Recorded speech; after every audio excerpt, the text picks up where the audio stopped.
Welcome to Farmer's Talk 2.0.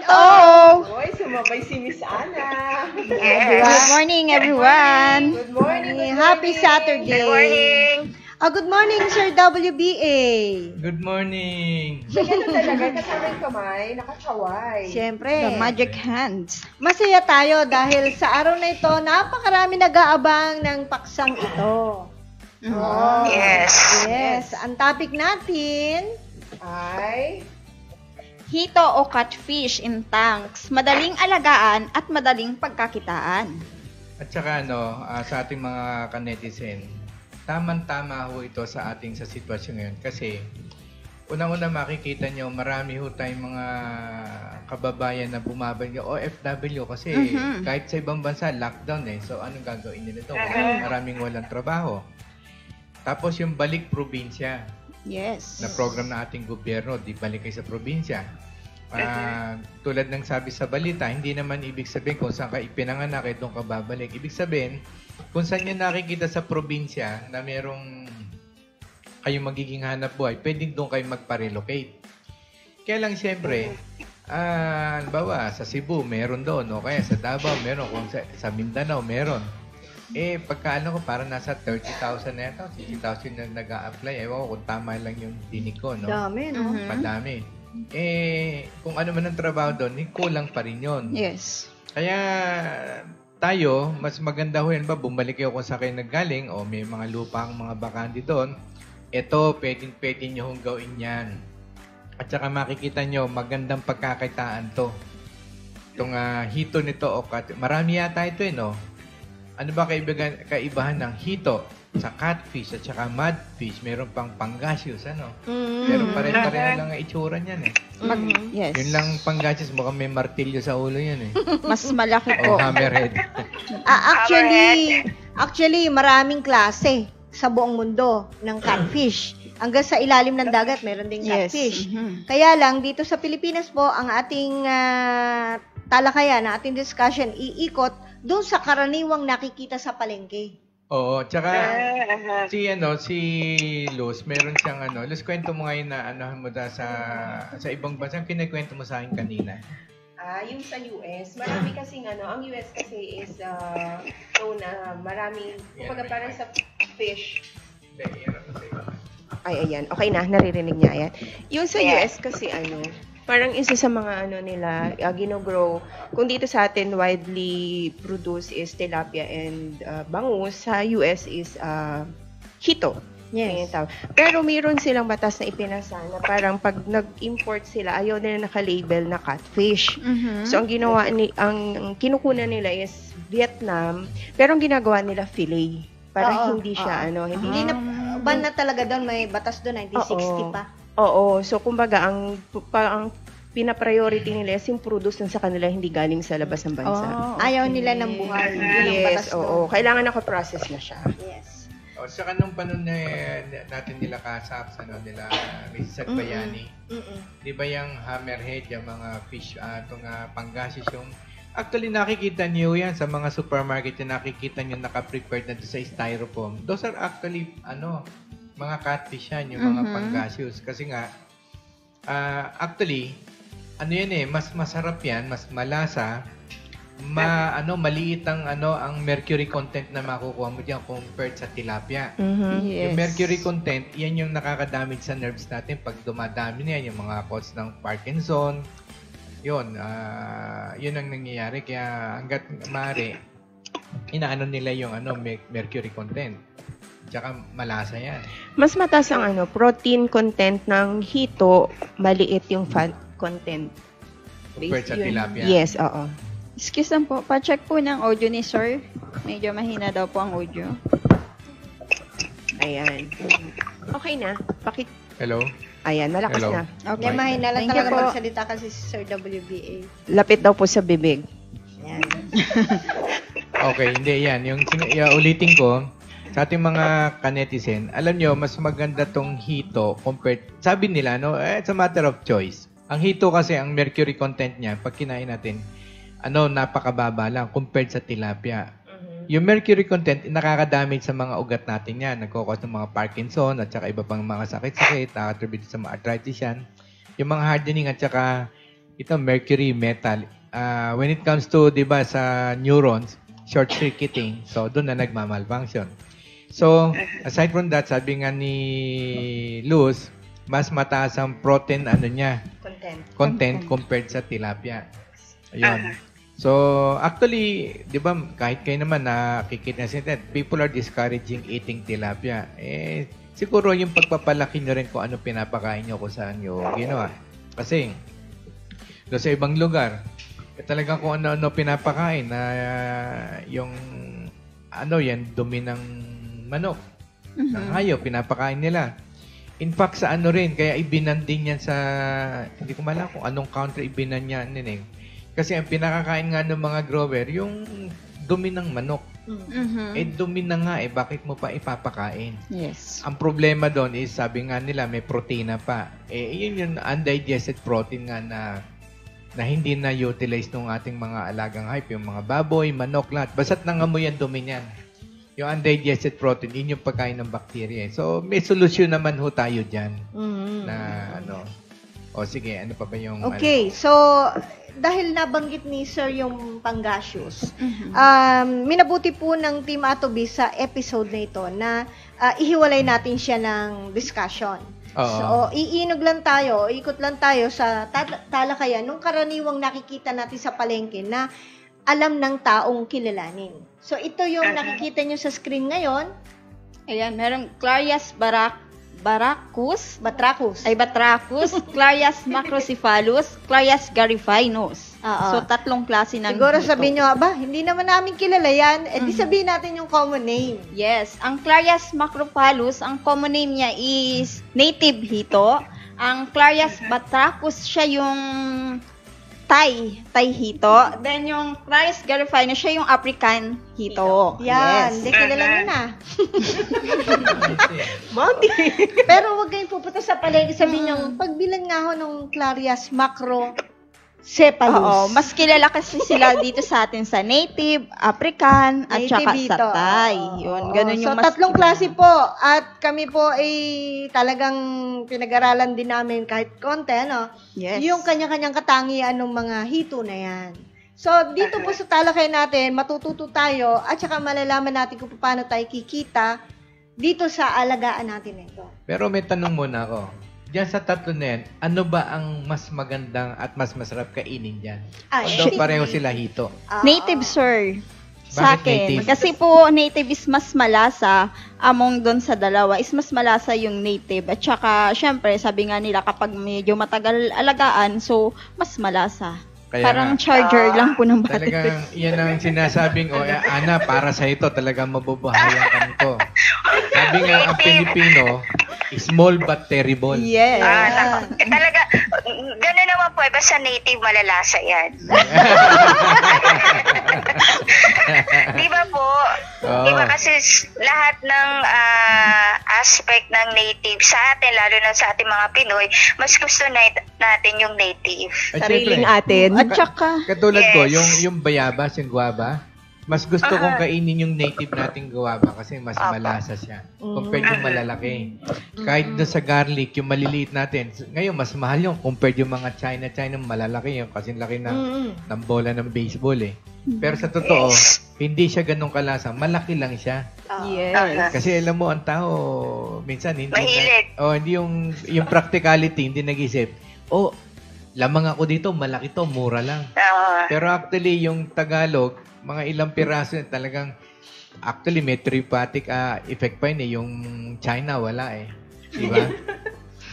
Kasi alam ko, made in China yung garlic na yun Hindi, para alam din ng mga netizen, wala naman tayong tinatay, talaga naman made in China yun Yes. Di ba? So, kilalanin natin. Kasi pagkakitaan to ng ating mga kababayan, tsaka in tanks, di ba? So, alamin muna natin ang itsura ng mga alagaan ninyo at target nyong alagaan. Ayan. na nasa screen. Ano ang kaibahan nung native, African, tsaka Thailand hito? So, yung Ano kapag napansin nyo? yung napansin ko sa pagkakaiba nila, yung sa occipital process makikita kasi kapag Clarias, so parang 1 point siya, may Kapag 1 Thailand. Thailand. Naka 1 point yung parang yun niya sa baba, sa Yun yata pinaka- yung ulo yung, Yes, yung sir. parang, Yes, Opo, ulo po ng hito yan. parang pinaka-helmet nung ano. Opo, talukap. Talukap. Yes, Oo, yes. talukap. Oo. Then yung Clarias macrysipalius native hito, nakaano lang siya, 1 Letter C. letter C. Oo. Tapos yung Gariphinus parang naka letter M, yung African hito. oo. Yes. So, yung mga mag-aalaga po ng hito, doon yung ma-identify kung yung binili nyo ay African hito ba, native o Thailand. Yes. Kaya para hindi tayo Okay. maloko. Pag namimili tayo, titingnan nyo lang pag sinasabi yung ulo mis tanungin din, Miss Tindera, saan galing to? Yes. Kaya lang pag sinagot kayo doon sa biyahero, wala kayong magagawa. Pero sabihin nyo, eto, tingnan nyo ulo ba? Made in Thailand to. Yes. Ito Sa ulo naman, makikita. sa Africa to eh. Wala ba tayo nung sariling ating non-native? Ayun. Paano malaman native? Doon sa ulo. Una yan. Oo. Yung parang yung curve. Oo. Matututo pa Naka-curve. sila. Oo. Pero pag compare natin mga partners, Miss Ana, base Yes sa po. mga reference natin, kumbaga isa-isahin muna natin, kunyari, kung sa lasa, pero sasabihin natin yung tatlo na yon para ma-compare natin. Okay. Siyempre kasama si Miss Ana doon sa discussion. Hindi, tsaka kaya natin Nakikinig lang po ako. kaya natin dinidiscuss to. Siyempre, kung halimbawa magninegosyo kayo, you always produce a product of good quality, pati yung taste, lalo na yung taste tsaka meat quality. Para alam Yes. nyo kung ano yung, Correct. let's say, ang target market nyo etong, o kaya miski pa ang sarili nyo, yung health conscious, mas maganda pala tong made in the Philippines. Ganito nga lang siyang kalaki, hindi siya masyadong lumalaki, o ganito lang. Pero nutritional value, Natatawa lagi si ganito. Miss Ana doon sa paglaki O niya yung, sinasabi. yun namang tong made in Thailand, tong Thailand, ano ba advantage ito? Ganito, pero parang hindi ganun kasarap ang lasa. Tsaka yung texture ng karne niya, hindi ganun. Oo. Ito namang African hito, oo nga, malaki nga, ganyan. Pero ang texture din ng kanyang meat, hindi ganun kagana. Unlike yung Filipino, solid, parang pakyaw. Malambot. Yes. Sabi nga po nila. So, bigyan natin ng ideya yung ating mga viewers kung ano ba yung pagkakaiba ng bawat isa dito sa tatlo. Siyempre, unahin na natin kung ano ba yung common name niya. Ako na magpapasimula. Sa native hito, ang common name niya is Tagalog hito o hitong Tagalog. Pero bawat probinsya may tawag dyan. Sa Kapampangan, ito, walang H. Ayan, ito. Oo. So, African hito, yan ang tinagurian namang new green fish kasi parang olive green yung halo nung katawan niya. Yes. Pero may dark, meron siyang black. Uh-huh. Okay, sa Thailand hito, pag tinaguriang walking catfish, yan yun. Yan yun. Kasi gumagapang siya, lalo na pagkatapos ng ulan, nakikita niyo siya na naglalakad, sabi nga, doon sa lupa. Yan. Yan yung umaakyat, tumatakas. Tumatakas. Kakabilang bakod. Ganon. I see, yun pala yun. So, at least maganda rin nalaman. Kasi ako, minsan nakakakita ako na ganyan sa palengke, yung tumatalon, tapos umaano doon sa simiento. Pagka kayo, alam ko na, Thailand yan. Kaya. Kaya masyadong gala eh. Okay. Then we have Scientific name. Sa native hito, scientific name niya, Clarias macrocephalus. Macrophilus pala. Tapos African hito, ayun, hindi na ilagay. Clarias Gariphinus. Gariphinus. Tapos Thailand hito, Clarias batrachus. Ayan. Yan ang scientific name. And then, Miss Ana, saan ba nagmula Yes. yan? Oo, ang pinagmulan lugar sa native hito, galing pang Luzon, Bicol, Mindoro at Mindanao. Samantala yung Africa, syempre sa Africa nang galing noong 1987, na-discover nila yan. At saka yung Thailand hito, syempre sa Thailand nang galing. So, na-discover nila yan noong 1972. Yan. So, matagal-tagal na pala yan, Thailand. Dito pumasok ng ganun yan, Miss Ana eh. Ano kaya, paano napunta sa Pilipinas yan? Lumangoy ba sa tubig? May history dyan. yan. May nagdala ba rito o dala-dala sa aeroplano sa barko, nabutas yung plastic, lumaman sa highway. Si Miss Ana, alam yung African hito. Yes. Oh yes, yan po, syempre yung mga nanggaling po dito, yung mga similya yan, o kaya yung mga breeder, malaking mga breeder stock na, yung dinala po dito sa atin. So, inintroduce po yan sa atin dito sa Pilipinas at kasama din po yung Thailand na hito. Yung year na 1972. Mga pwedeng dinala nila yan sa malaking stock na mga breeder or mga similya na po yan. Yan. May tanong ako sa inyo. Yes po. Ako allergic ako ngayon sa mga sakit-sakit virus eh. Ano naman ang mga ito parang wala akong alam sakit ang mga hito eh. Si Miss Meron ba? Cherry lang tanungin natin. Ano po, mikrobyo at saka fungus yung karaniwang sakit ng hito. Tsaka parasite. Parasite. Yan po ay bihira lang po nakakasakit ang hito. Nagkakaroon lang yan kapag kunwari nasugatan po yung hito tapos hindi kaagad natin ginamot o hindi natin siniperate. So napapasukan ng fungus yung sugat na nagkakasakit na may posibilidad na makahawa dun sa kapwa niya mga hito. Okay. So, Yun. actually, yan din yung problema sa mga tilapia, bangus, ano. During that time, yung sa Davao yun, may yung research team na, yung international, ano, so nag-uusap-usap kami. Yung pagka pala ang isda, yung madulas, mga ano pala, yung mga organism yan. Akala natin protective, ano. Pag tinignan mo pala sa microscope yan, yung may mga gumagalaw-galaw na yan. Yes. Yun yung sa skin po nila na makikita nyo. Oo, yun. So, minsan mga worms, yung ganyan. Yes. Mga nakakagat. Parasites nga yun. Parasite. So, yun na nga. Tapos, napansin nila doon yung mga sugat, sabi ko, kano ma-recover? Chances of recovery, halos negligible, sabi nga ng mga foreign consultant. Tapos, modesty aside naman, yung dinevelop nating Filipino, our very own Filipino technology, trinay namin, within 1 week, nag-recover yung mga sugat nagkagaling, nagtaka sila lahat. So, ayun, ayoko mag-expound daw. Baka kasi isipin ng netizen natin kaya natin ginagawa yung program para i-promote. No, we are more of helping you. Kumbaga na binibigyan ko lang kayo na idea na may solution doon. Kung ba yung malansa na, yung matulas, nalilesen doon natin na alis ang miski, bibigyan nyo ng, to confirm, mas maganda yung kung kaya nyo rin, laboratory test. Kasi ganun kami Yes. Para confirm namin talaga hindi man talaga lahat na alis, dahil siyempre continuous contamination yan, very negligible na, tsaka very safe for you to eat. So ayun, kung yun lang yung mga sakit-sakit, wala akong problema yon. So nayan natin, kasi pag nag-aalaga tayo, ako mag-aalaga, tatanungin ko ngayon, ano ba yung sakit nito? Kasi nga, andyan yung ASF, saan ba nagmula yan? Yung SARS, saan ba nagmula? Isang country lang kasi nga, very high-tech sila, kung ano-ano pinakakainan nila, pati doon sa ayun, hanggang lumipat sa atin ngayon. Ayun, oo. Pero tayo, may magagawa naman doon. I don't want to talk much on that. Kasi hito ang usapan natin. Opo. So, tignan pa natin. Kulay, maipagkukumpara din natin sila. Dahil yung native hito is maitim na may patchy-patchy or darkly pigmented yung kanyang kulay. Then, yung sa African hito, abuhin na may pagkaberde. Ang Thailand hito is abuhin na may halong kulay brown at putian na ilalim. Yes. Sa lasa naman, mas malinam namang native hito kaysa sa African at Thailand hito. At sabi nga ni Sir WBA, iba yung karne niya matigas-tigas ng konti. Medyo firm.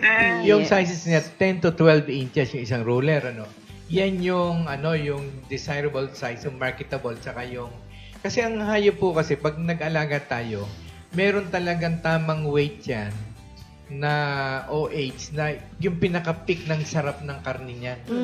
Like katulad sa baboy, kung gusto mo talagang prime, yan? Na masarap, Nasa mga weight lang ng mga 25 to 30 to 35. Yan, masarap. Yun ang kalinam naman yan. Yun yung masarap. Pero pala yung African hito, mahaba siya hanggang 20 inches, Oo nga. Kaya niya. 14 to 20. Oo, 14 to 20. Tapos yung Thailand, hanggang 14 to 16 inches lang. Ayun. So talagang yung native ang na pag-iwanan, 10 to 12 10 lang. to 12. Oo, pero masarap. Oo, Masarap. yes. Kasi maliliit lang tayong mga Pinoy, Masarap. pero iba tayo. Masarap. Oo, masarap. Oo. Tsaka ikukumpara din natin sila sa timbang. Kasi yung native is nasa 300 to 500 grams. While African hito, 200 to 300 grams. And Thailand hito is 1.2 kilos. Yan ang average. Average. Yes. And then sa bilis ng paglaki, Sa native hito, 5 to 6 months. Yan yung pinakamabagal lumaki. And then yung sa African, 3 to 5 months lang. The fastest to 3 grow. to 5, 3 to 4. 3 to 4 pala. 3 to 4 months. And then sa Thailand dito, 5 to 8 months. Mabagal din siya lumaki. Pinakamabagal yung native. ang history diyan, madagdag lang natin. 'Di ba native tayo? Yes. Ngayon nung 1972, dumating yung Thailand, may nagdala dito niyan. And then napansin nila na mas malaki. At saka mas mabilis lumaki kaysa dun sa native. Kaya na-displace yung native. At saka, syempre, dumami na ang mga Thailand hito sa mga palayan. So, pinagkakain nila lahat ng mga doon. So, nangaubos talaga. Halos nagkontian na lang ang native. Pero, syempre, natalo ng Thailand, ng African, yung Thailand. Kasi, mas mabilis ng kaunti ang Paglaki. African Yung kaysa niya. sa Thailand, Yeah. mas malaki pa. Diba? Yun ang konting history doon. Yan. At saka itong mga information na binibigay natin na yan, kita ninyo. Yung native natin, pwede na mag-harvest simula 20 to 25 centimeters long or 5 to 6 pieces per kilo. Yun namang African 200 to 500 grams pwede na rin mag-harvest at yung naman na 300 to 500 grams. So, when you are kung iniisip nyo gawin itong negosyo, Opo. of course, kung pangmasa, yung malaman ng langan dyan, at hindi masyadong particular sa lasa at yung meat quality, yung texture, pwede na kayo mamili doon sa Africa na Thailand. Okay? Pero kung gusto nyo naman ng very special, ang market nyo, yung nasa upper end, yung nasa taas, na kayang bumili. Of course, yung native natin, hindi siya ganung kung mapapasin yan, mabagal siya lumaki, pero yung karne niyan lean. Kumbaga, siksik. Compared dun sa para din nung mansanas yun, pag bumili kayo ng mansanas, may mansanas na pagka yung kinain nyo, yung talagang siksik sa laman. Meron naman na mansanas na malaki pag kinain nyo, yung parang pom, yung buhaghag. Hindi masarap. Ganon din yan sa isda kasi yung mga ganyan fish fillet, mapapansin nyo, di ba, sa yung mga food stall natin ngayon na kinakainan ba, may fish fillet, ganyan. Pansinin nyo, pag fish fillet, ganyan, fish o fillet, yung ganyan na kung pag kinain nyo yun, mapapansin nyo, yung fish niya parang hindi nyo naramdaman yung fish. Okay. Diba? Samantalang subukan mo yung native natin, mararamdaman mo na may karne talaga doon. Hindi katulad yung buhaghag malambot, hindi siksik, yun. So, from there, maano niya rin, sabi nga natin, what you eat is what you are. Yung mga African, alam yung mga African, pag kumain niya ng baboy na malambot ang karne, ayaw nilang kainin. Gusto nila yung kasing kunat ng goma. Kaya kita niyo yung Ang katawan tagal nilang hinunguya. Oo. Kaya kita niyo yung mga katawan niyan, ang titigas, siksik yung mga muscle, maano sila, very healthy. Pati yun pala yun. Tayo, mga Pilipino, minsan gusto natin malambot, tender and juicy, ganyan. Kaya sa matter of choice natin lang. Yes. Pero kaya kung binanggit yun kasi kung ang netizens natin, siyempre, andyan yung pangkain, andyan yung pangninegosyo rin yan. So from there, pwede kayong mag-analyze kung ano ba yung target market nyo kung gagawin nyo itong negosyo. O itong nasa lower, nasa middle, nasa or what. So pwede na kayong mamili doon. Ayun. Ang magiging basis niyan yung bilis ng paglaki, dami ng kakainin, yung marketable, yung kumbaga return of investment. Sa native naman, medyo matagal-tagal, ganito. Pero ang price naman, mataas. Kumbaga, may specialization ka, may specialty ka. Ayun. Oo, nabanggit ni Sir WBA yun. So, kailangan dagdagan pa natin yung mga advantages and disadvantages kung bakit ito ang dapat yung alagaan. So, sa native hito, Yan, sa native hito, nabanggit nga ni Sir na sa tatlo, siya yung pinakamahal ibenta. Kasi nga dahil sa quality nung hito, at saka ng karne. At saka ang naging lang din, meron ding disadvantages kasi ang Native. Native, oo. ng native. Yun yung matagal na paglaki. At saka sa ngayon kasi sa atin sa Pilipinas medyo mahirap nang kumuha ng similya dahil simula nga nang dumating noong 1972 yung Thai, dito sa atin maging ang ating mga research person is nahirapan na pong humanap ng similya ng native dahil mas kilala na sa ngayon yung African hito. Oo. Yun yung pinaka disadvantage sa ngayon na nakikita natin sa native hito. Kasi yung mga tao nag-ship doon. Pero Yes. lagi natin tatandaan, huwag niyong kakalimutan yung our very own na hito kasi once na, sabi nga, yung wala, hinahanap. Yung andyan na nga, ba't mo pahahanapin? Common ka eh. Kung meron ka something special and unique. Magagalit naman yung tindera. At At saka hinahanap mo yung wala. At saka kasi Joke lang, joke. Hindi, kaya nga hinahanap ko kasi wala eh. Kung naandyan, nahanapin ko ba? At saka kasi nung unang panahon, hindi pa alam ng mga Pilipino na ang native hito is pwedeng alagaan sa tank. So, ang alam lang nila is ilog, wild, ganon. So, hindi nila alam na pwede rin pala siyang alagaan sa tank, sa cage, na pwedeng padamihin dito sa atin.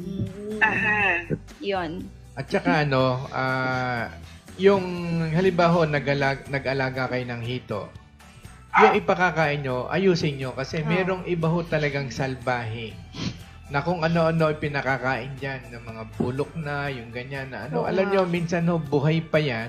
Subukan nyo pag tinanggal nyo yung ulo, may makikita kayo doon. Oo. Mga alaga doon. Oo. May nakatira. Hindi, totoo yun. Kayong iba, nawalan silang ganang kumain yan. Isa na ako doon. Oo. At saka sa pagpapakain kasi, sir, hindi lang basta-basta nabibigay tayo ng pagkain sa kanila. So, dapat i-balance natin kung ano yung tama lang sa kanila. Dahil kapag nasubrahan ng pagkain, may tendency na masira yung pagkain na binigay natin. So, magkakaroon ng fulute doon sa water na nasa pan natin. So, hindi na pala kumakain si Sir WBA ng native. Hindi, kumakain pa rin Ako kumakain ka pa rin. Pero Yung iba lang, hindi niya kinakain. Yung kasiguruhan na may Pero, pakain na. Hindi, tsaka yung kilala ko kung kanino Kung sino kinuha. nag-alaga. Malinis yung pakain. O ngayon, kilalanin naman natin ang African hito. Miss Ana. Yes. Opo. Yes. Nawala ako. Okay, yung sa African hito, among the three, kasi di ba, kukunti. Pero sa ngayon, for information po na rin din ng sa iba, marami pa rin po nag-aalaga ng native. Dito sa parting Laguna, kasi nakaka-search po tayo dyan, ang binibenta nila native and kakross po ng African hito. Para ma-improve naman po daw yung native, ikinocross nila yan sa African hito. So, sa ngayon po, di man talaga yung African hito kasi mas mabilis siyan lumaki at mabilis maparami at kung hindi rin naman lalayo sa lasa, ang sabi ng mga nag-aalaga, hindi naman siya nalalayo sa lasa ng native. Depende rin din sa pagpapakain kasi minsan ang lasa kasi ng hayop o yung ating inaalagaan is depende sa pagkain o sa binibigay nating pagkain. Tama naman. And then, yan. Kasi yan, usually 3 to 4 months pwede na tayo mag-harvest. Yan, kaya mas madami ang nag-aalaga ng hito kasi mas madali yung return of investment nila. Kasi in 3 months, kung nasa 4 to 4 pieces na kaka-1 kilo na, so ma-harvest mo na kaagad yan. Yes. Ayan po. So, nag-cross na pala sila dyan sa Laguna ng Ng African at Opo. native. Usually, ganyan po yung ginagawa dito sa parting Laguna, sa Quezon, may parting Bae. Ayan, marami po tayong bibili mga fingerlings. Sila po yung nagmamarket ng mga hito. Parang yung native pigs natin, kino-crossbreed din nila. Opo. Kasi marami silang gustong kunin na mga qualities ng mga native natin na mapunta dun sa, kita yung mga hybrid. Right, Kino-cross ka. Nako. Pati sa yung mga ating mga kababi nag-aasa ng porno, din talino ng Pilipino mapupunta sa kanila. Cross na rin. Huwag kayo natawa. Ayaw talaga ibigay, no? Pang-atin lang yan. Kaya i-preserve natin yung yung magtira tayo ng mga talagang original na Pure. Pure, yung Native, pure. oh. So, maraming mabibili po ba, Miss Ana, sa informasyon nyo na native fingerlings, native dito? Sa Laguna? Yes po, Meron din sa parting Laguna, meron po dyan. Sa Calamba, ang pagkakaalam ko, meron din dito. Pero may mga, hindi lang na-explore ng iba, nagma-market po sila by internet, online. Makikita po natin dyan. Lalo na din sa mga grupo, sa Facebook, meron po, meron nagma-market yan. Actually, yung mga local tourists, kasi sa Laguna, Marañon, Los Baños, Opo. kaya lagi silang meron ganyan, ito. Yung iba dinadayo talaga nila kasi masarap lalo yung ginataan na medyo maanghang. Gusto ko Adobo sa inihaw gata. naman. Tapos yung inihaw, tapos may suka na may sili, na may kalamansi pa, may mapaminta pa. Aha. Et cetera. Okay. Ano pa yung sinasabi mo? Kasi hindi ko imagine, parang hindi ko imagine yung lasa kahit ano. Correct. Kaya nga maraming dun pag umorder ka hito, isa sa main dish nila yun. Hindi, kaya natin inaano lang sa mga ating netizen. You see, itong hito na ito na minsan dineglect natin, hindi natin alam yung mga kabutihan, advantage, tsaka yung potential sa market. Yes. Na lalo ngayon, kita nyo, hirap yung sitwasyon natin. Kaya namin inihibay talaga to para makita, of course, magtuturo kami sa inyo na magtuturo. Hindi nyo naman alam ko yung advantages sa bakit kayo. You should know the reason bakit ka mag-aalaga. Hindi basta ka mag-alaga. Ano bang kabutihan nito? Ano bang magagawa nito sa tao? Bukod sa mga tao, ano na magagawa sa'yo bilang nag-aalaga? Yes. Ano naman ang effect sa'yo kung mag-alaga kang nito pakarami? Ginawa ano ba? Ikaw ba'y uunlad din or what? Kumbaga, we should tell them the advantages para nasa kanila na kung magbebeng. Para seryosohin nila kasi nga, at this point in time, yung new normal talaga napakalaki, napakaiba. Ayan. And lastly, siguro, konting kwento lang din sa ating isang klase, yung Thai. Yung Thai hito. Nabanggit natin yung history niyan. Actually, 1960. Yan ang tanyag. Hindi sikat, sabi nga. Hindi yung African.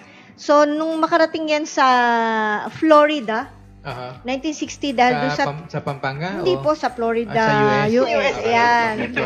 Oo. So, pagdating doon, sikat na sikat yan. Kasi yung may trade fair, parang ganon. So, merong kumuha. Ang problema doon, tumawid itong isda na to sa iba't ibang fence, sa iba't ibang farm. So, yung iba, natuto silang maglagay ng matataas sa bakod. Because nakain yung mga isda nila at iba pang alagang isda, hindi lang yung no. So, binawal nun din. 1960, ban na ang pagpasok ng Thailand dito doon. So, pumunta naman sa atin ng 1972 at ganyan din ang ginawa, kaya medyo kumonte ang nag-aalaga. Kumbaga, yung craze na punta sa Thailand, pero nung nakita nila yung disadvantage na pati ibang isda na ubos, medyo humina ang pag-aalaga. And then, nakita nila yung African hito. So, ang kapangitan lang ng Thailand hito is walking nga siya. So, talagang kailangan, gagawa ka ng paraan na hindi yan makakaalis ng fence, ng iyong pond or yon. Kailangan guwerdyado. Oo, ang ugali kasi niya, lalo na pag umulan, talagang naglalakad siya sa land. Hindi ba siya tumatalon, yung African hito? Gapang lang talaga. Wiggle siya. So, kumbaga, makikita mo na umaalis siya at nagpupunta sa ibang pond. So, inuubos niya. Yan ang number 1 killer ng mga isda. Dahil, siya, carnivorous din. Carnivorous. So, ngayon, ang problema ngayon, medyo madalang na, pero meron pa rin na itong Clarias batrachus. Itong walking catfish. Ngayon, kayo bahala kung anong alagaan niyo po. Kaya, actually, sa Pampanga noon, ang dami niyan, dami nag-aalaga niyan, Tapos, nung umulan ng, bumaha, sumama doon sa river. Hindi. Mahilig sa ulan yan naliligo. Nag-overflow kasi, nag-flood, so sumama doon sa river. Yung ibang mga doon, of course, kinain nga niya.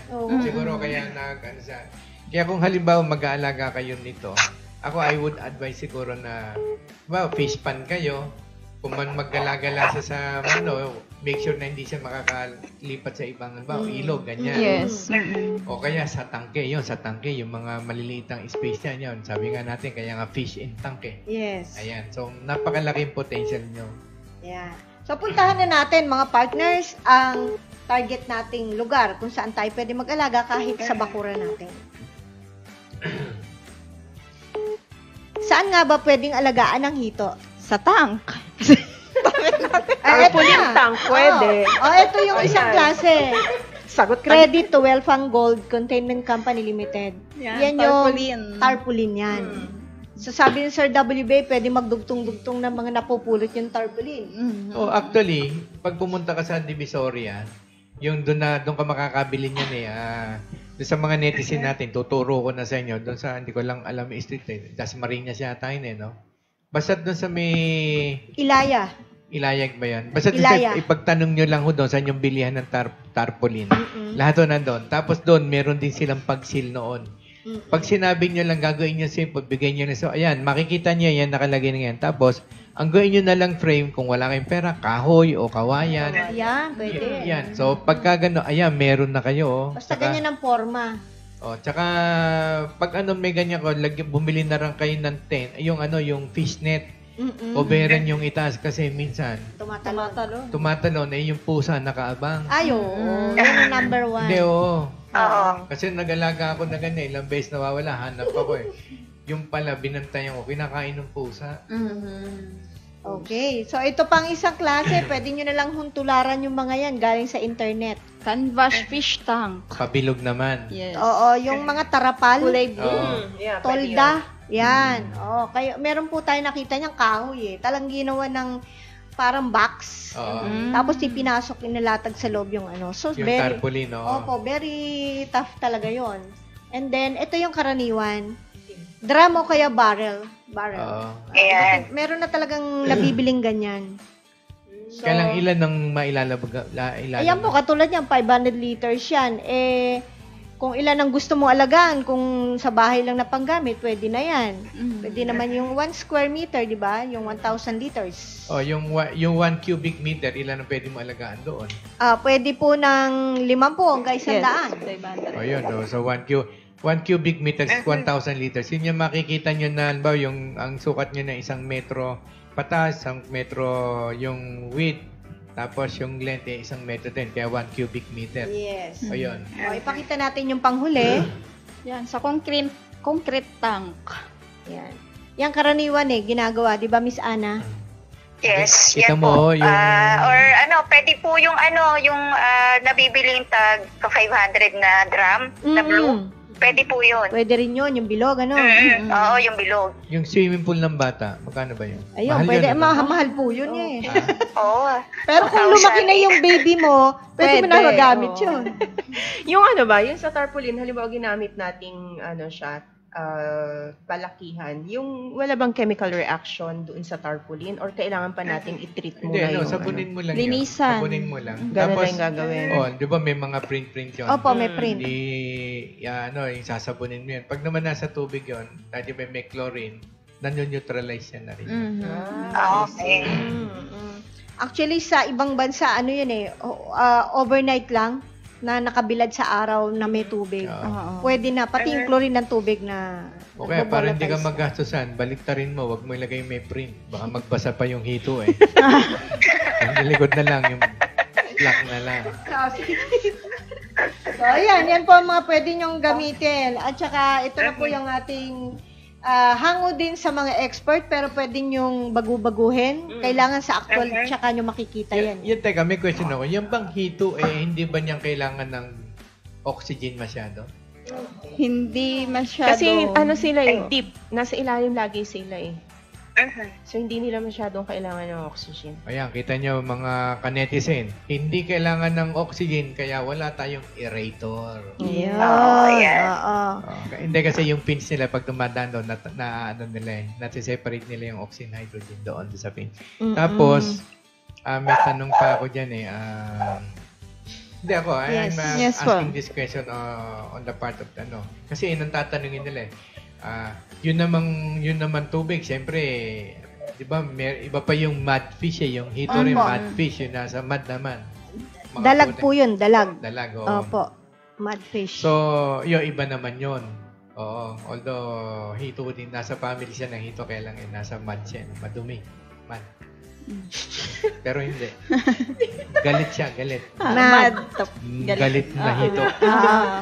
Anyway, yung pong stocking density, nakadepende pala yan sa sukat ng fingerling sa pagsisimulaan mo. Yes. Oo. So, ayan po, merong mga ibang research and studies na iba rin dyan. So, ito, pwede niyong pagbasihan. Pwede rin kayong gumamit ng iba. Sa actual na lang magkakatalo yan. Pero normally, sabi ng mga otoridad, 40 fingerlings ang pinapayo nila sa isang drum. Yung drum na bilog na sinasabi ni Miss Ana. Yes. 40. Yung Pero blue. tayo, iba yata. Pwede natin dagdagan, ano? 50 to 60 May sa tanong atin. pa ako. Tubang hito, kailangan ba nilang araw o hindi na? Yes, kailangan po. Kailangan nila alam Yes. Yes. araw. Direct sunlight po dapat, sir. Para kasi yung hito, para magkaroon siya, lalo na kapag fingerlings pa, magkaroon ng sariling lablab na, kasi may mga lablab po na kailangan ng araw para makapag-produce po eh. So, kailangan direct sunlight po siya. Ay, question po. Yes. Yes, paano kung kasi syempre sa ngayong lockdown, ang bahay ko kunwari hindi nasisinaga ng araw, sa likod lang. So, pwede pa rin ba ako mag-alaga ng hito? Kasi walang sinag ng araw kasi lahat meron siyang bubong. So, pwede pa kaya yon? Pwede naman, pero yung kasi ang sinasabi ng iba, kapag ka nag-alaga ka ng hito, yun nga, katulad ng is ilagay mo din sa drum na itim. Kasi nga, di ba, ang hito is nocturnal.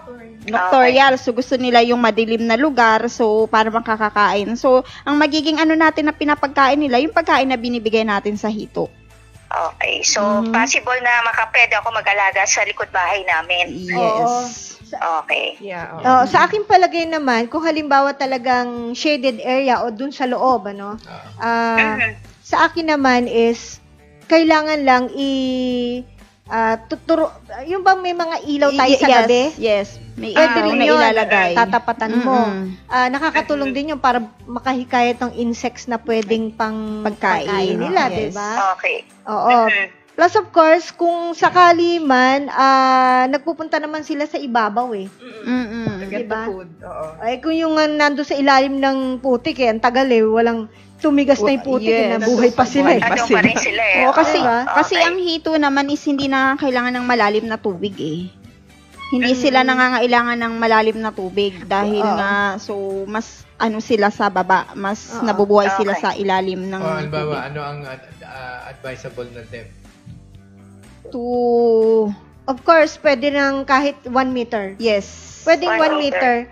Kasi Malalim na yung 1 meter. lalo na kung yan ay nakabilad sa araw. Kasi kailangan, although sinasabi nga natin na pwedeng hindi masikatan na araw, pero malaki talaga advantages ng light, Pag may ilaw. sunlight. Okay. Oo, yung sun rays, ano ba tawag doon? Yung pinaka, Chlorophyll? yung ultraviolet, Yeah, yan. Nakakatulong yun para malinis din at mapatay ilang mga pathogenic yung mga bacteria dyan sa tubig. At the same time, kung nagre-regulate siya ng water temperature, kasi di ba kapag masyadong malamig ang tubig, wala silang ganang kumain. Yes. Pag walang ganang kumain, mas slow ang kanilang growth. Yes. No?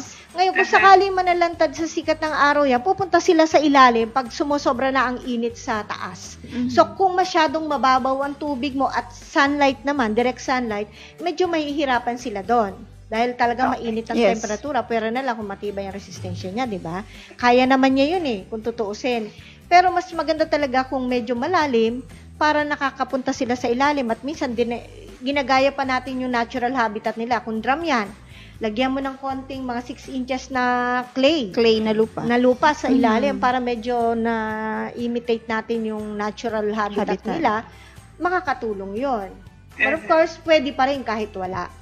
Tsaka yung question mo kanina, Anal, ba, sa likod bahay, wala ka na Apo. space doon, wala may Pwede rin naman, sabi nga natin dito, wala tayong restriction. We can, we can always do some experiment kung ang problema lang yung lablab, ano? Yung ginawa natin nung araw, may ganyan eh. Ang ginawa namin, sa labas na yung, isang drum, doon kami nagpatubo ng lablab. Tapos yung mga price niyan, maliliit pa. Araw-araw nilalagyan niya ng yung tubig dun sa drum na may lablab. Nilalagyan namin yon. So, so nagkakameron siya ng natural food. With technology. Hanggang sa lumaki na siya.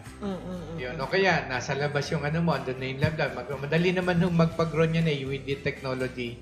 Tuturo, madali lang, tuturo din namin sa inyo. So, Ang gawin nyo, maliliit pa yan mga 1 inch, 2 inches lang yata yung mga fingerlings yan. Di doon mo na siya pag-grow sa labas, kisiksikan niya, maliliit pa yun Pag malaki na sila, tsaka mo i-transfer sa loob. Kaya mo na lang para makakain. Oo, kasi pag mababaw masyado at malalaki yan, talagang katulad yung nakikita namin minsan sa internet, yung pahiga ginawa yung drum at malalaki, pwede talagang tumalon yan or makain ng isda or iba. Kasi kaya mas maganda yung nakatayo. Hindi, Na may nets sa yung ibabaw. tinuturo natin dito, alam ba, a combination of the traditional and the new New technology. gen. And of course, kayo mismo ang mag-e-expand because we want you also to move, hindi basta nakadepende lang kayo sa amin, but you can always get in touch para natuturuan namin kayo. Because we wanted you to grow and improve and develop your own technique and technology. Yes. Kumbaga sa katulad nun, kaya ganun. Walang ilaw, kailangan ng sunlight, lab. O di gayon mo, maliliit pa naman yan. Sabi nga, common sense natin, logic O di ilabas mo doon sa may araw, magpatubo ka ng lab, yung mga plankton. Hanggang sa lumaki siya. Pag lumaki na siya, halimbawa, mga 6 inches o 5 inches, pwede mo na ilagay sa loob yan. Kasi feeds na pakakain mo dyan. At the moment na pwede na yung feeds, iyon. Yes. Ang tanong dyan, kung sa maintenance ba, paano ba yan? Yan ba'y palit tubig lagi, gaya na nakasanayan? Sana. Yung sa tubig niya, kung papalitan, common sense yan. Kapag nakita niyo yung tubig niyo, kasi, di ba nga, yung idudumi niyan, pagka napupulit, ibig sabihin, may mga undigested protein pa doon. So, kakainin ng bakterya, magka-create ng amoy yan sa tubig. Pwede niyong palitan ng tubig na kinukuga, katulad ginagawa nila sa yung aquarium. Pero kung ako kayo, yung pump na lang. Yung parang binabacuum nyo. Yung, halimbawa, kung everyday yun, siphon, nyo, i-check rin nyo, tapos ibabalik. Tapos may added kayo doon. Kumbaga, kayo mismo ang magbabalance because kayo nandun, you know your situation. Nasabihin lang namin sa inyo yung mga basic ganyan. Yes. Kung sakali naman, yes, Miss Ana. Yes, additional to that, para hindi na tayo masyadong mag-maintenance, kailangan tama lang po yung pagpapakain natin kung sobra-sobra para hindi ka agad ma-pollute yung tubig. Kasi masyadong polluted yung tubig natin, doon nagsisimula pati yung mga bakterya, mga infection doon sa ating mga alagang hito. Correct, oo. So, malapit na tayo doon sa aspeto ng nutrisyon na abangan nyo, sasabihin ni Miss Ana yan. Yung mga pollution yan, nami-minimize naman natin yun. Yung katulad ng ginawa natin sa fish pond natin, tanko yun, taon nyo, walang palitan talaga ng tubig. Opo, pwede. Tayo. Kasi nga, modesty aside, nag-experiment tayo, dalawang pa nyo, isa walang yung technology, isa meron. O di yung walang technology, ganun nga nangyari, nagbumaho yung tubig, nagkameron ng mga lumot, natakpan ng lumot yung tubig, di makapenetrate sa loob, yung so the more na yun, namatay yung isda. Yung ginamitan natin ng technology, yung dumi niya, hindi siya namaho. Kasi nga, yung dumi niya, nagiging organic. So, wala nang pagkain yung bacteria. So, yung mapapasin mo, kailangan mabilis lumaki yung isda mo. Yun yung nakita natin nag-manifest. Kaya kung magiging problema natin yung pollution ng tubig, madali, may solusyon din tayo dyan. Oo. Na mapupunta doon sa pagbilis ng paglaki ng inyong alagang hayop. Yeah, turo natin yan, kung sakali lang naman talaga at merong mga ibang problema naman na hindi yung nabanggit ni Sir WB na kailangan nyo talagang i-drain, di sistema lang yan ipatong nyo yung drum sa hollow block o kahoy, nakakatang siya, pagkatapos o kaya mas nakaslant. O, tapos lagyan nyo ng gripo doon sa gilid, sa baba. Di pwede na kayo mag-drain kung sakali lang. Ayun. Kung mayroon kayong ibang problema. Pupunta na natin mga partners, yung inaabangan ng mga viewers natin. Yan yung nutrition. Yan. Ano ba pwede pakain? Paano natin siya pakakainin? Miss Ana? Yes. Syempre, ang mga hito kasi kahit African yan or native, omnivorous yan. So, ibig sabihin, kumakain yan ng plants and animals. Yung mga insekto, kinakain po na yung mga aquatic feeds, small fish, mga snails, etc.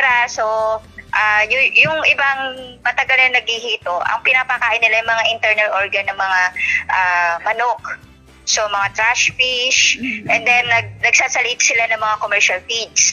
Actually, may bibihira po sa merkado ang nagpo-produce ng aqua feeds para sa hito. Usually kasi makikita natin is yung sa tilapia, sa bangus, pero yung iba walang alternative. Yung sa tilapia at saka sa bangus, yun na rin ang pinapakain nila sa hito. Kasi halos pareho lang naman yung protein requirements na, pero mas mataas ang requirements po sa hito kaysa doon sa tilapia at sa bangus. So, at sa mga iba pang mga seafoods or mga isda. Ayan. Kaya pala mas mataas ang protina niya, no? Yes po. Halos pwede tayo mag-formulate ng hanggang 40% na protina para sa kanila. Yung sabi yung pakain niya, yung mga insekto, maganda mag-alaga niyan sa China. Hindi mahirap ang pakain. Kasi marami dong insekto. Misana. Tao ni Misana yung... Pinatatawa lang natin ang Misana. Apo. Darak, pwede din ba sa hito? Yes, pwede. Ang ibang mga bago pala nag-aalaga, sa fingerlings yan muna ang pinapakain nila. Yung mga darak. Darak lang, as in darak lang for 14 days to 1 week to 14 days darak. Tapos, after po no, saka sila nagbibigay ng medyo solid na hinaluan ng mais, darak, kopra, tapos inahaluan nila ng trash fish. Yan po, at saka mga internal organ ng mga chicken. Okay. Di ba yung mga pinakakain nila, yung mga trash fish, internal organs ng mga fish, ganyan-ganyan, dahil carnivore sila. So, ito, i-suggest lang natin. Halimbawa, meron kayo yung sariwa, no? Ako, I would suggest na, patiktikin nyo muna. Yung patuluin. Kasi pag inilagay nyo na, siyempre may mga dugo-dugo pa, mapupulot yung tubig nyo. Kung maaari nga, kung masipag-sipag ka, mas maganda, ilaga mo. Lutuin. Ilaga, tapos Ilaga mo ibila. na konti. Hindi na miskin na, tapos patiktikin mo. Kasi, okay. ang tulad ng sabi ni Ana, bihirang gumagawa ng feeds ng catfish.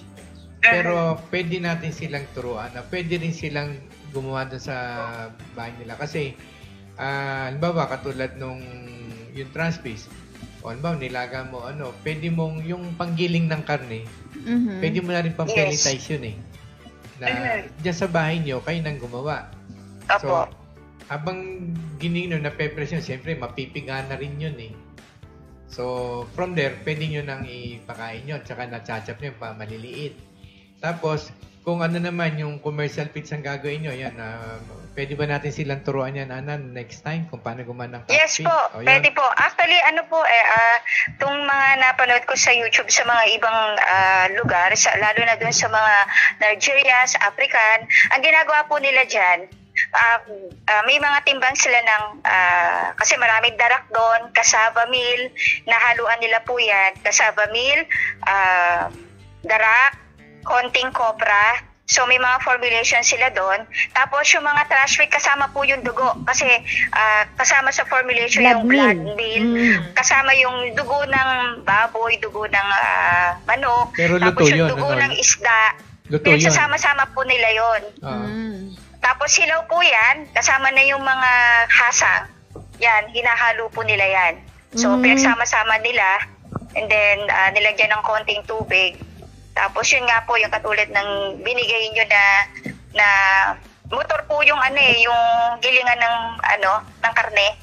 Yun, pinagiling nila yon, tapos dinaray nila yon bago nila ipinakain para ma-store nila ng matagal. Oo, yung maisingit ko lang, yung namang isa naman napanood natin, pinauuso naman doon sa mga tanks na yan. Kasi hindi malawak yung pan, Pinauso naman nila sa mga tank yung paste. Parang nakakita ng bigas na galapong na may tubig, giniling, lampino, tapos paglabas is paste na. So, yung pinag-combine nila, tapos makikita mo, itinatapon nila sa tubig na nando na, isa-isang ngangat-ngat yung mga hito. O, parang nai-imagine ko yung pag nagbe-bake ba na malakihang bulto ng mga arena. Oh, yun. Parang ganon. Ano yung Pinauuso nila yun. Naka-float siya. Oo. Hindi siya lumulutang yun siya. nga yung sinasabi natin dito na ba, yung sinabi ni Ana na ituturo sa paggawa ng pizza kanila. Kumbaga ang gawin mong binder, yan, yung kasaba. O kaya yung gelatin. O yun. Pag tumigas na, napatuyo mo, pag iinan mo, siyempre, hindi na mag-aano sa tubig yung makakain na ng isda ng buo yun. Oo, galing ano. Hindi, kasi ginawa ko noon yun trinay ko. Galing. Yung nung mga wala pang equipment, yung time na nag-umpisa ko, paano ko ma-pelletize to, ganyan-ganyan. So, kung wala ko, sabi ko, for the meantime, iano ko muna, bili akong gelatin. Kasi yung gelatin, di ba, pag natuyo na, ilagay mo sa tubig, hindi naman maano. So, kasi nung tinatry ko, kung masisira ko yung atubing. So, boiling point lahat, wala, hindi rin nasira Ganun din. So, yun, kaya na ko lang yung gelatin. May tanong ako kay Miss Ana, yung pong kohol, pag pinakain sa hito, paano po yun? Solo na meal, pwede ba yun? Kung maliliit yan at malalaki naman yung hito, yung shell, pwedeng kainin nila yan. Pero kung maliliit at malalaki yung kuhol o yung aasin po natin syempre yung shell kasi kahit medyo matalas ang ngipin nila, hindi pa nila kaya ding tunawin yun. Mas maganda yung pinakamit ng suso o yung kuhol ang ating ibibigay. Kahit hindi na ho natin ilaga as fresh, pwede natin ipakain sa kanila. Ana, kung halimbawa, kaysa magtatanggal ako ng coal doon sa shell niya, kung gilingin ko na lang, siyempre matudurog yun Pwede. Yes, pwede naman po. Depende po sa kung gaano kalaki po yung shell na ipapakain natin kasi sobrang makapal po yung shell nan. Oo. Naging karanasan ko kasi mga partners na bumili ako noon nung may tilapia pa akong alaga na bumili ako ng ilang sako ng kohol. Pinagtiyagaan ko yon sa bukid na binuhos ko yun, bago ko ibuhos yun, meron akong mallet na magaan. So, type ko magpukpok So, talagang parang naglalaro lang ako, dinurog ko siya habang nasa loob ng sako. Tapos, tsaka ko binilad. And then, tsaka ko pinakain. Umubra naman. So, kaya iniisip ko kung yung itong hito, pwedeng gawin yung ganon. Na isinama kong inihagis, pati yung shell, dahil durog na. So, pwede naman pala, pero medyo matalim ano, Miss Ana. Oo, yun. Kasi, syempre, kahit anong pag medyo hindi rin natin alam kung pwede. Depende kasi nga sa kapal ng shell. Kasi may mga kuhol or lalo na yung itim, yun ang makapal Yung papaikot, di ba, mas makapal ang shell nun. Yung golden manipis lang yun, yung golden kuhol. Pero, sa Pilipino yan, hindi natin problema yun Basta nalaman nila na pwede yan, iisip at gagawa ng para paano nila mapulverize yan. Pulverize. Yung iba ang Pilipino. Tama naman. Madiskarte. Meron pa pong nais na idagdag ng ating animal nutritionist? Sa ngayon, kung meron mga sample formulation naman po tayo. So, kung sino yung gusto magpa-request, meron naman po tayong ibibigay sa kanila. Opo. Ilang beses po ba advisable magpakain ng hito?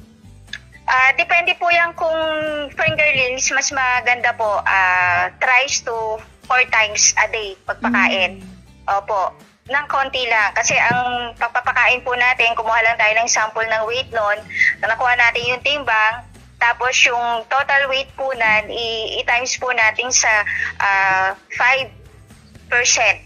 Tapos yung pinaka-product po na yun, napapakain natin the whole, i-divide lang natin yan. Tapos kung medyo malalaki na, mga grower starter stage, mga twice a day na lang natin papakain. Kung ano po yung oras sa pagpapakain natin sa umaga at saka sa hapon, yun po yung lagi natin up to harvest. Kasi ang isda, alam po nila kung anong oras din sila papapakainin So, dapat hindi tayo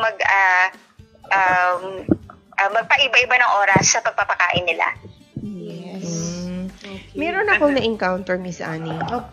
Ito, isang commercial farm ng hito sa Bulacan. Oo. So, naglagay sila ng 1,000 na hito, fingerlings. So, ang ang expected nila na i-grow is 1.5 tons for 4 months. Yun ang Dapat inan may nila. ano sa mic mo, yan. Tapos, yung kanilang ang kanilang kumbaga parang na-produce doon sa 1,000 na hito is 60% only. Let's say for example, yun yung recovery nila ha. Pero tapos kasi commercial feeds ang nilagay nila. Merong nagpo-produce talaga ng commercial feeds para sa hito. Malaking kumpanya sila at kilala sila sa North. Kilala sila pagdating sa paggawa ng mga feeds. So kung gusto nila, hanapin nila yon, nasa north lang yon. Tapos yung kanila, ang naging cost to produce is 53 pesos something. So kung halimbawa ang ang 60% na cost to produce, kumbaga parang na-harvest nila, at least kahit papaano, malaking kinita nila. Kasi ang kinita nila per head is 36 per head. So, i-multiply mo yun sa 1.5. So, ang laki ng kikitain nila. 36. Yes. 36 yung kinita nila. Ano na yun? Wala na yung, 36 pesos per head ang kinita nila sa isang production. So, 4 months, tapos i-multiply mo yun sa 1.5. So, yun yung kikitain nila. Wow. Ang laki ng kita sa sa Laki, pagproduce sa ng hito. Kaya hindi sila tumigil. Kahit although sinasabi ng farm owner na marami siyang naging experience, katulad ng sinabi kanina, may mga sakit. So, yun lang ang iwasan. Pero kung tutuusin mo, kahit 60% lang yung nakuha nila out of 1,000, malaki pa rin ang kinita Malaki nila. pa rin. Oo. Di lalo na kung 100%. Sa Bulacan po yan, isa sa pinakamalaking hito farm sa Bulacan.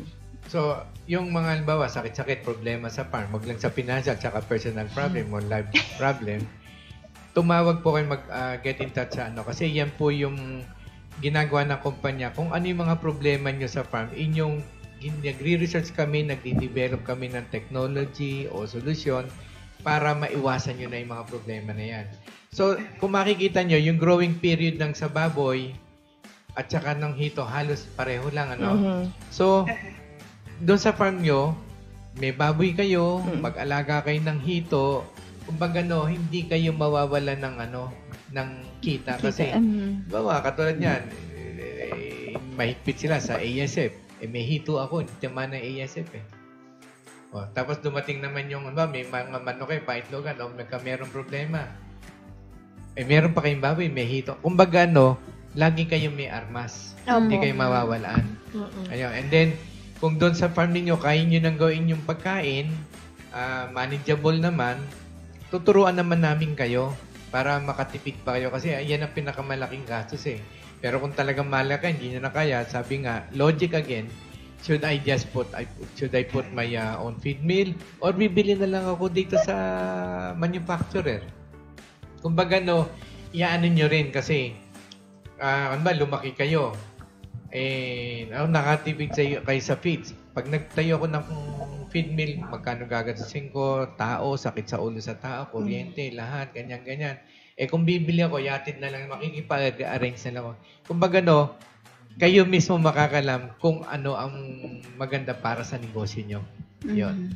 At saka tip lang din pala dun sa mga nag-aalaga ng hito. Pagdating sa pagkain, dapat nga is laging tama yung pagkain na binibigay natin kasi kapag ginutom natin yung ating mga hito, sila mismo ay magkakagatan, magkakainan. Kaya mas maganda na may pagkain sila na sapat sa kanila. Then kapag bibili naman ng similya dun sa mga bagong mag-uumpisa, isang tip din na binigay sa atin, dapat kapag bumili tayo, dapat magkakasing laki yung kukunin natin. Kasi kapag may malaki, may maliit, pinagsama natin sa isang lagayan, so kakainin yung maliliit ng mga hito. Bully ang mga hito. Yes. Gusto ko palang si Mrs. Sylvia Muñoz Ordonez, asawa ni Secretary Ordonez. Kamusta rin po kayo? Okay lang po kami. One time, I hope to see you again. Yan. Okay. So, kung pag-uusapan ay magkano ang kikitain, may binigay na pong tip si Yes, Miss Luz. Maganda pala ang kita dyan. 36 per head. Ayaw mo pa nun? Kung mayroong kang halimbawa 1,000, ilan ba ang 60% ng 1,000? Multiply mo yun. So, yung kita mo, net ngayon, na yun. kung tank lang ang paglalagyan, pinaka-smallest na unit natin is yung barrel, drum. No? Pwede pa rin. Pwede Hindi ka pa naman rin. araw-araw kakain ng hito, so magbebenta ka. 600 po. Yes. 60% ng 1,000. See? Kita mo? Bilis ni Miss Ana. Galing. Oo. So, paliitin mo lang yon. Dahil kung drum ang lalagyan mo, di mas konti ang laman mo, pero kikita ka pa rin. Ang maganda dito, yung ipapakain natin, since nandito papasok tayo sa business, maging honest tayo para naman yung magiging grow natin, yung pagbebentahan natin, hindi madala sa atin. Yes. Just like yung isang, nakita natin sa internet, ang ginawa niya is, nag-alaga siya sa drum, 4 na pulang ang nilagay niya na fingerlings hanggang sa lumaki na siya. And then, dun sa 4 na po, ang naging timbang is 27 kilos. Sa So, kung i-divide mo yon, sabihin na lang natin na 500 grams para mas madaling kwentahin. Kalahating kilo ang bawat isa. Nakakuha siya ng 27 kilos kasi, kaya yan. So, lumabas doon sa pagkukwenta na kung 150 pesos ang 1 kilo, so kwentahin mo yon, 2 ang 1 kilo, 'di ba? So, sa 27 kilos, doon sa ilang piraso na yon, ilan ang magiging kita niya? 2, 1 kilo. So, lumabas sa pagkukwenta is 3,000 ang naging pagbebenta. Sa 150 pesos na lang ang 1 kilo. Medyo mataas na yung 150. 90 lang kasi pag 90 maramihan talaga eh. 90 pag maramihan. Farmgate. So, dito pa lang makikita nyo na magkano lang ang fingerlings. May 2 piso, may piso, may 70 centavos. 40 piraso lang to. Tapos 3,000 na naging benta. Magkano ba naman ang tubig na nilagay mo sa drum? Hindi pa siya nagpalit. Isang harvest, 4 months yun sa kanya, tumagal pa. Dapat 3 months lang. Pero kita pa rin yun. You see? O, pagpalagay mo ng 2,000 ang kita, hindi ba malaking bagay yun? Di mo kung marami kang drum. Yes. Yes. Yeah, okay. At saka may nagtansan daw pwedeng makabili ng similya ng hito. Actually, sa internet pwede kayo maganyan. Although may kakilala tayo, nakalimutan ko, nag-supply ng mga bangus, Rames Price, ganyan. Marami naman po siguro i-serve. Maraming Alam nyo, abangan nyo, medyo malapit-lapit na yung ating lato. Yung livestock, agri-aqua, troubleshooters organization. So, doon mag-i-invite tayo lahat talaga ng mga suppliers, farm grower, yung owners, ganyan. Kumbaga, sa group. Katulad nito, halimbawa kayo naghanap ng similya. Maring meron tayong maging member doon na yun ang pwede kayong mag-usap. Correct. Kumbaga, ito yung pinaka-contact point ninyo na Yeah. I would like to si Sir Dominic Grezola. Hello po, good morning. Lagi ko po napapanood mga videos niyo po sa YouTube. Salamat po sa mga aral about farming. God bless po sa Team Atobi. Marami po tayong babasahing tanong mula din sa groups, Pero siguro puntahan muna natin itong isang mahalagang bagay kung paano ba i-market ang hito para kumita sila. Okay. Yan. Live fish, public market and processors. Yan. Pwede bang siyang i-market fresh or frozen fish, meat, fillet, strip, fingers, and breaded? Groceries, supermarket, and food chains. Market. Ayan. So, processed or cured meat, nuggets, marinated and smoked, canned, grocery, supermarkets, restaurant chains. Yes. Of course, pwede mo rin siyang ibenta, i-export, processed fish skin. Actually, napakataas ang demand ngayon sa iba't ibang bansa. Ginagawa bang maleta yan? Marami pong pinagagamitan, pagkain. May nakikita ko yung mga cheap fish skin. Yes, ang dami pinagagamitan ng balat. Kaya hindi na walang tapon. Yes. Pwede mo rin siya. Ako, binibili ng Louis Vuitton yan, ng Prada. Sapatos, pwede. Pwede mo rin siyang lutuin, specialty sa mga restaurant, sa mga karinderya, yan. And of course, Filipino communities overseas. yan. Nakita nyo po, besides the meat, the fat is processed for oil, and the fish stomach, yung mismong tiyan lang, popular dish, pwede yan, while other parts are mostly sold for making animal feeds. Yes. Solved na ang problema natin sa feeds. Parang gusto ko na isarado tong kumpanya na ito. Gagawin na lang ako ng catfish. So, ang taas ang demand. Kung makaka-export ka, lalo na. Yes. Oo. Doon sa nagtanong kanina, sir, kung saan makakabili, may nag-reply sa atin. Sabi niya, Dennis Reyes, meron ako dito sa Nueva Ecija, Fingerlings, PM mo lang ako. Yun. See? Yun. Yan yung sinasabi May natin contact na agad tayo. Yan ang Lalo kung maganda. nandun na tayo sa lato.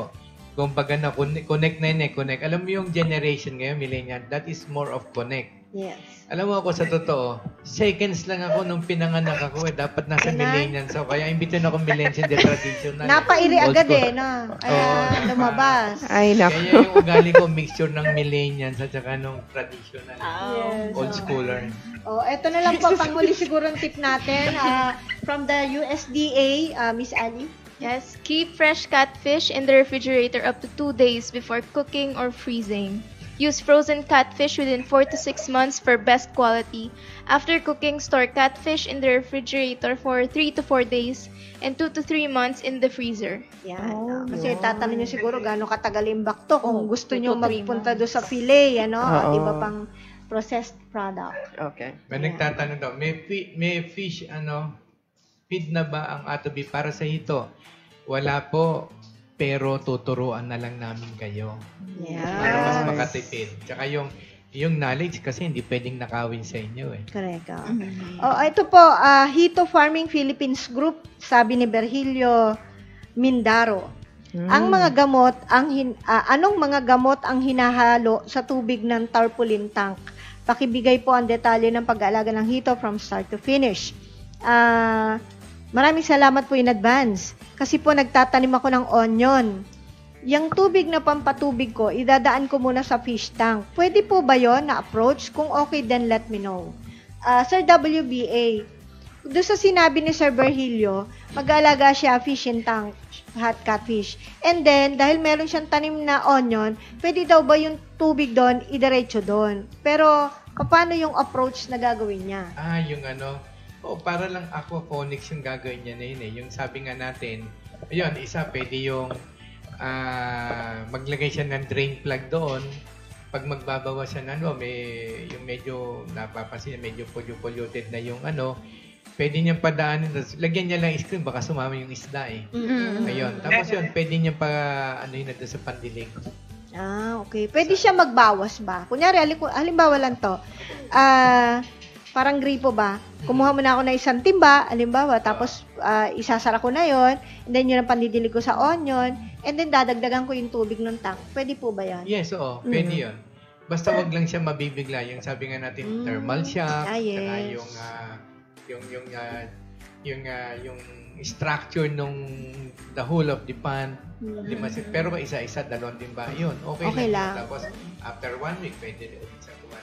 At least hindi niya mapupulit yung tubig. Ayun, Sir Virgilio, ganun pong gawin nyo from Hito Farming Philippines. Uy, pwede kayo magpunta rin dyan sa group na yan para makipag-connect din kayo. Tsaka we all would like also to invite you pag nailansa namin yung lato. Kasi marami po kayo matutulungan, marami ding kayo makukonek doon. Mas mapapalaki natin yung organization nyo, tsaka yung market development. Tulong-tulungan po tayo lahat doon. Meron ako. Basta kami, either nasa gitna tayo o nasa tabi kasi kung marami na sila, pag nagtakbuhan niya, sa tabi lang tayo, baka nasa tayo. I'd like to say thank you to Sir Glenn Gozon kasi nag-offer po siya sa taga Pampanga po si Sir Glenn, nag-offer po siya na mayroon daw po siya mga tarpaulin na use doon. Kung sino pong gustong pumasok sa Hito Farming gamit ang tarpaulin, meron daw po siya doon. So, pwede niyo po siyang kontakin si Sir Glenn. Makikita niyo po yung Actually, may benefit. tanong yan si Sir nung nakaraan sa atin regarding sa topic natin. Kasi ang tanong ni Sir kung pwede daw ba pagsabayin ng pag-aalaga, yung hito at saka yung tilapia. Maubos yung tilapia. Ubus yung tilapia Hindi niya, Sir. po obra. Kasi hindi malinaw kung separate ba yung lagayan ng tilapia at ng hito. Pag magkasama, hindi possible. Tapos, may tanong ako Sir Dennis Reyes. Sir Dennis, yung po bang fingerlings nyo, pwede nyo pang ibenta maliban dyan sa location nyo? Kasi may nagtatanong kung somewhere in Batangas, kung paano matatransport papunta from his location to Batangas. So, yun sa mga tanong. So, Sir Dennis, pakisagot niya na lang po yung tanong ko kung pwede po siya. May nagtanong din si Miss Jessica. Ilang days ang harvest time? Ilang days? Ilang days. Normally po, ang average is 3 months, 4 months. Ngayon, depende rin sa target mong weight ng isda na gusto mong maibenta. At saka Kung halimbawa gusto mo alagaan 1 kilo, Oo. 2 kilo, syempre, doon po medyo magiging factor yon sa length ng pag-culture mo. Okay, sabi ni Dennis Reyes, meron daw siya mga fingerlings doon sa Nueva Ecija. Nabasa na yun, no? Opo, Yes. opo. Yun. And then we have also Fahad Aviles ng Hito Farming Philippines. Sir, plano ko po mag-start ng Hito business kahit maliit muna. May free seminar po ba kayo? Maganda ba ang ROI ng business na ito? Mahilig po kasi kami ng tatay ko sa agri-farming. Kasama ang palad, napatigil kami sa piggery. Medyo mabaho po kasi pag madami na ang alaga. Siguro mas okay itong Hito, sir. Ang sagot natin dyan, pwede po kayo mag-start kahit maliit. And then, free seminar, kahit magpunta po kayo dito ng one-on-one seminar, kung wala pa pong schedule na maramihang seminar, pwede po kayo maturuan. Uupuan po natin yan, kahit isa lang kayo. Miss Ana. Yes po. Oo, ang tanong ni Sir Fred Manamtam, pinapakuluan po ba yung mga lamang loob ng isda bago ipakain sa hito?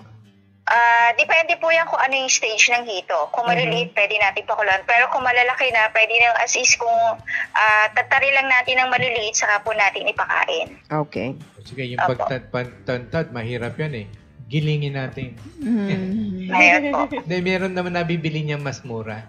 Because yung sa akin, sinasuggest ko yung panggiling. Unang-una, mas perfect yung sizes noon, hindi ka mahirapan, tsaka hindi time consuming. Kasi eventually, pag nagtuloy-tuloy ka, nasa yung panggiling. Kung ayaw mo, pwede ka rin, marami kang pwede kumuha ng giniling na karne na hindi lang sa pits. Yes. So, hindi rin masasayang yun. And mura lang naman. Kumaga, mag-invest na siya. Yes. Oo.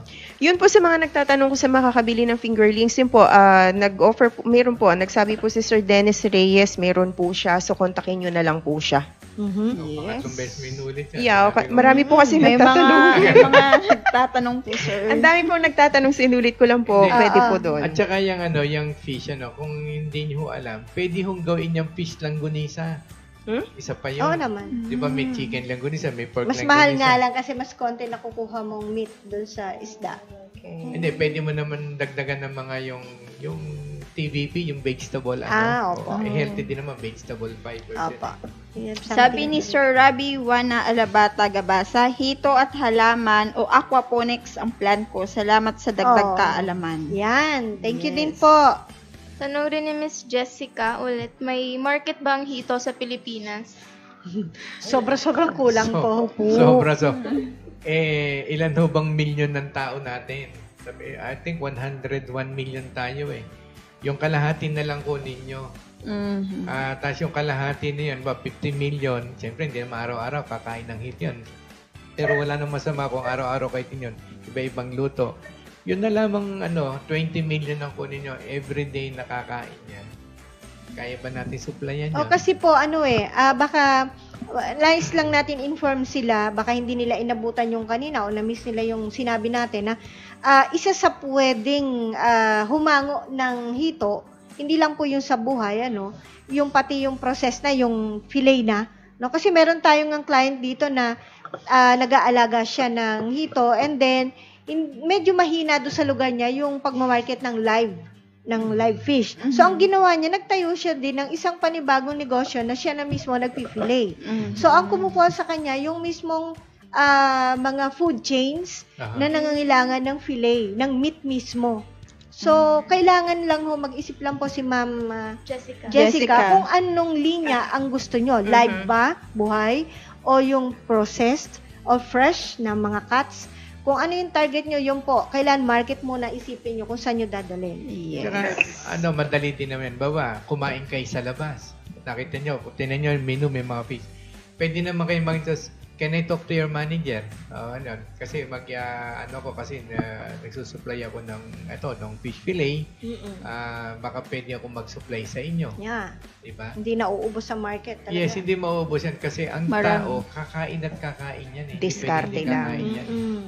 Kailangan lang talaga po is gagawa tayo ng konting diskarte, strategy, at saka, syempre, hindi tayo uupo lang sa bahay. Yes. Maghahanap ka talaga. Oo. At saka, again, honesty and sincerity, produce a good quality ganito, yung hito.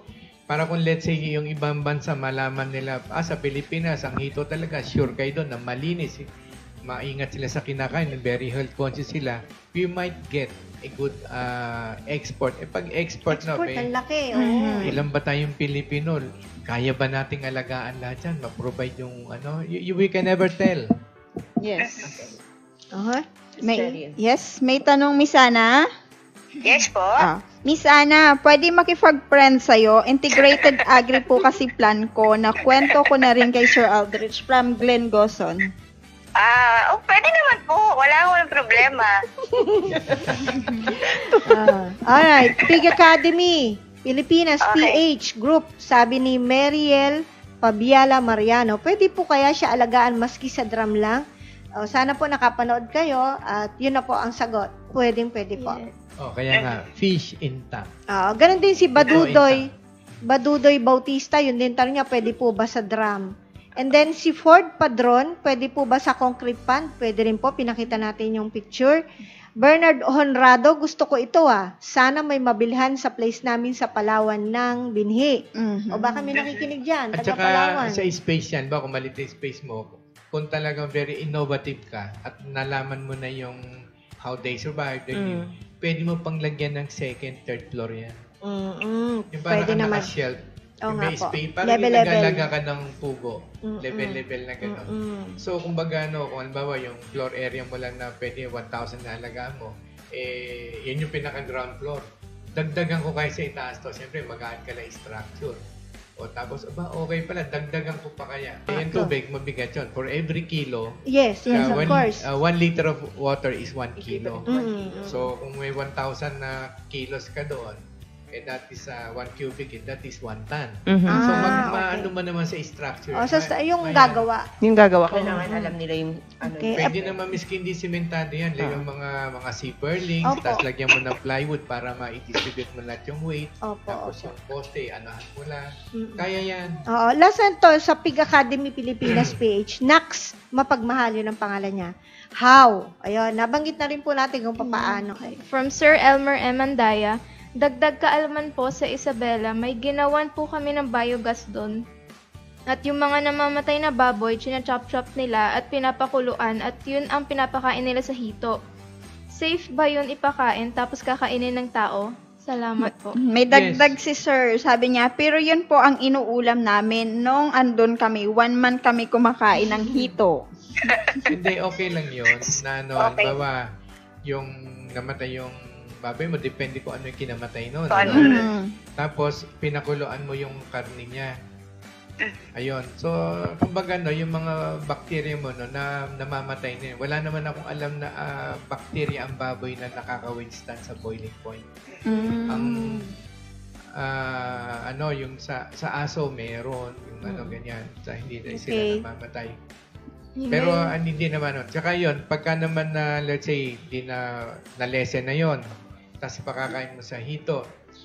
Yung hito naman, may mga enzymes siya na very efficient, tsaka yung mga chemicals, yung parang acidity, na parang sa tao, na napapatay nila yung mga bacteria, virus yun. So by the time na nilabas nila, halos wala na yun. Okay, may follow-up question si Sir. Need po ba lagyan ng oxygen tulad ng sa aquarium kapag hito ang aalagaan? Salamat po. Oxygen. Actually, hindi ganun kaano yung hito. Kaya kung makikita nyo, yung mga maghihito, wala silang masyadong erator. No, wala silang erator. So, yun. Kasi maggalaw sila Tsaka, sabi nga, meron silang special, organ na na nakakayanan nilang kahit walang dissolved nasa ilalim lang sila. And pwede sila yung air sa taas. Atmospheric air. Actually, dun sa gills nila, sa fins, dun nagpo-process yung oxygen and hydrogen molecules, nasi-separate nila. Nakukuha nila yung oxygen. Kaya, dun pa lang sa katawan nila, nakakasupply na sila. That's why they can stay.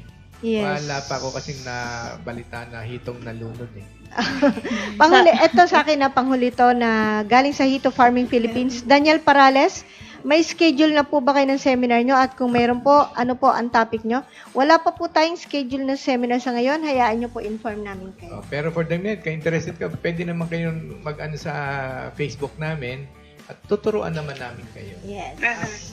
Then, Sir WBA, salamat po ng marami sa magandang sagot niyo, sir, from Elmer Andaya. Thank you very much din, Mr. Andaya. Okay.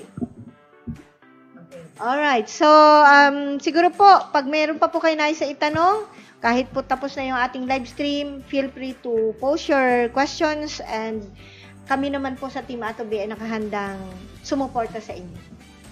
Salamat po. Thank you po sa lahat. Thank you po sa lahat ng nanood at sumama sa aming talakayan ngayon. Miss Ana? Ayan. Yes, maraming salamat po. Yung kay Sir, kung sino po yung kay Glenn Goson, yes po, pwede naman po. Yun.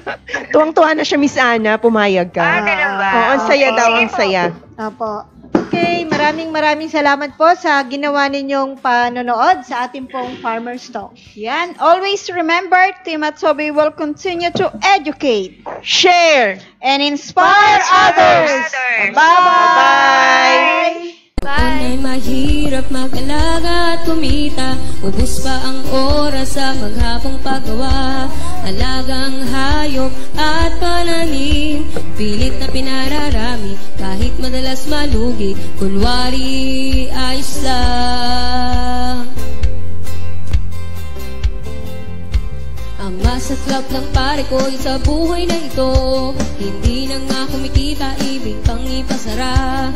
Kami mabaho raw, maingay at malangaw, sumbong ng kapitbahay na nagtungo sa barangay.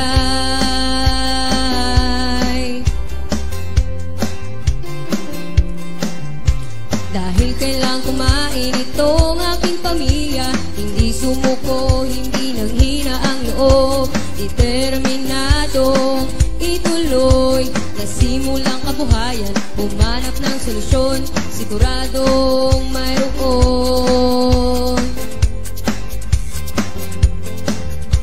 Tanong dito, tanong doon, ako'y hilong talilong na, pati internet pinagod sa katatanong, hanggang sa matuntun mga nagsiyasenso. Tanong ko sa kanila, paanong ginawa nyo? Oh, oh, Atobi Technology, Atobi Technology, Atobi Technology, Atobi Technology, Atobi Technology, Atobi Technology. Ngayon ay totoong kumikita na ako, wala nang